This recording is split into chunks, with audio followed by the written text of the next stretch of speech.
Hunting for Answers is a production of the Black Effect Podcast Network and iHeartRadio.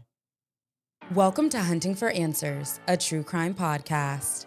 I'm your host, Hunter, and today's case brings us to the quiet suburban streets of Northwest Harris County, Texas, a place where families felt safe. Until one morning in August 2024, that sense of security would be shattered. A 48-year-old woman who lived her life helping others would become the victim of a senseless act of violence, killed by a stranger who lived just around the corner. This is the story of Heather Smith. Heather Smith was 48 years old and living her best life in the summer of 2024. She worked as an oil and gas contract analyst, a job that required precision, attention to detail, and the kind of reliability that Heather was known for. Those who knew her described Heather as a spunky firecracker, someone who was supportive, strong, and always there when you needed her. She resided in the 1400 block of Beechmore Drive, which was a part of the Hearthstone community. It was the kind of place where neighbors knew each other, where kids rode bikes in the streets, and where people felt safe around one another. Authorities described it as an older and somewhat affluent neighborhood. Friday, August 30th, 2024. It started like any other day in the neighborhood. The Texas sun was already beating down by morning, and residents were going about their usual routines. But Heather Smith wouldn't be starting her day because sometime during the day before, someone had entered her home on Beechmore Drive. Someone with a gun and someone with deadly intentions. Heather's boyfriend arrived at her home that Friday morning. He was worried because he hadn't been able to get into contact with her. She was missing calls and text messages. Once he made his way inside, he would make a discovery that would haunt him forever. Heather Smith was lying on the floor inside of her own home. She had been shot to death. The call to 911 came in, and within minutes, the quiet suburban street was swarming with police cars, ambulances, and crime scene investigators. As detectives began their investigation, the evidence painted a disturbing picture. This wasn't a crime of passion. This wasn't a domestic dispute gone wrong. Someone had deliberately broken into Heather's home and killed her. But who would do such a thing? And why Heather? The answer would come from one source: surveillance cameras. Of course, in today's world, cameras are everywhere. Doorbell cameras, security cameras, traffic cameras, silently recording our daily lives. And in Heather's case, those cameras would provide the key to solving her murder. Investigators discovered surveillance footage that showed a man with a firearm approaching Heather's home multiple times before the murder. The footage was clear enough to identify the suspect, and what they saw was chilling. This wasn't a random break-in. This was premeditated. The man on the surveillance footage was identified as Christopher Brazil, a 42-year-old man who lived just around the corner from Heather in the same neighborhood. But here's the twist.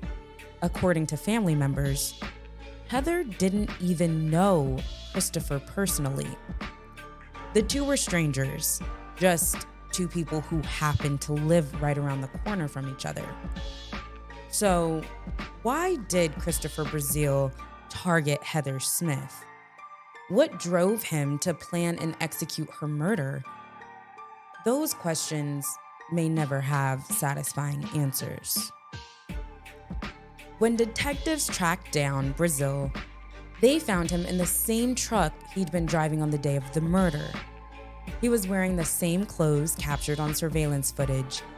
And most importantly, he was still carrying the same gun he's accused of using to kill Heather Smith. It was as if he hadn't even tried to cover his tracks. The evidence was overwhelming, and Christopher Brazil was charged with capital murder. But the investigation revealed something even more disturbing. Evidence suggested that Heather wasn't Christopher's only target. Investigators discovered that he had also been accused of aiming his firearm at other neighbors' homes. The quiet community had been secretly terrorized by a man who lived among them, someone who walked the same streets, shopped at the same stores, and breathed the same air. The randomness of it all made it even more terrifying. In the days following Heather's murder, the community came together in grief and determination. Family and friends held a vigil where they remembered Heather's life and celebrated the woman she had been. But they also took action. They signed a petition requesting that prosecutors pursue the most severe charges against Christopher Brazil and prevent his release on bond. The community wasn't going to let Heather's death be in vain. They were going to fight for justice and for their own safety. The community's efforts paid off. More than 500 people signed the petition, demanding that Brazil not be released on bond.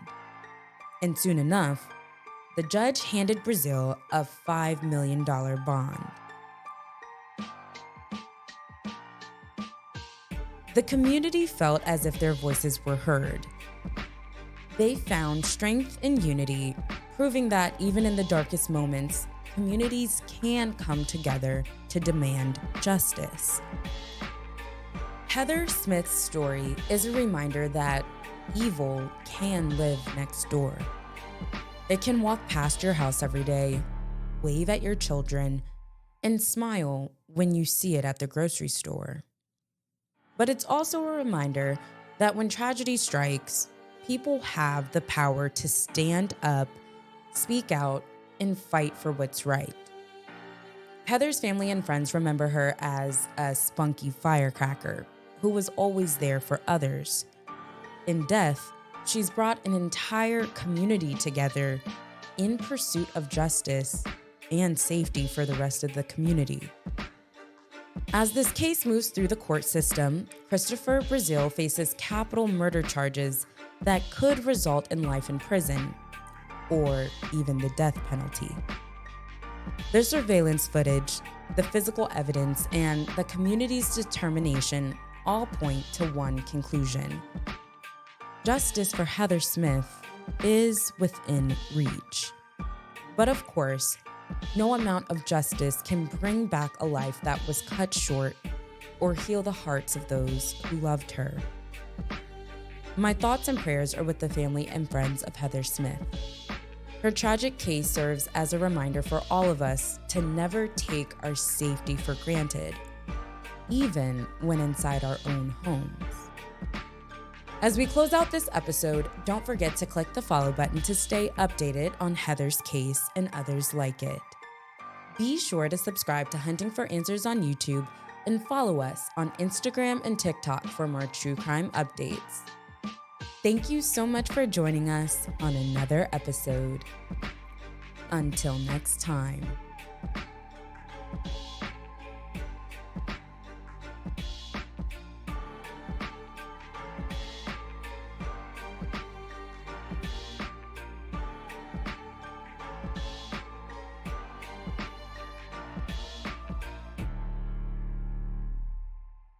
Hunting for Answers is a production of the Black Effect Podcast Network.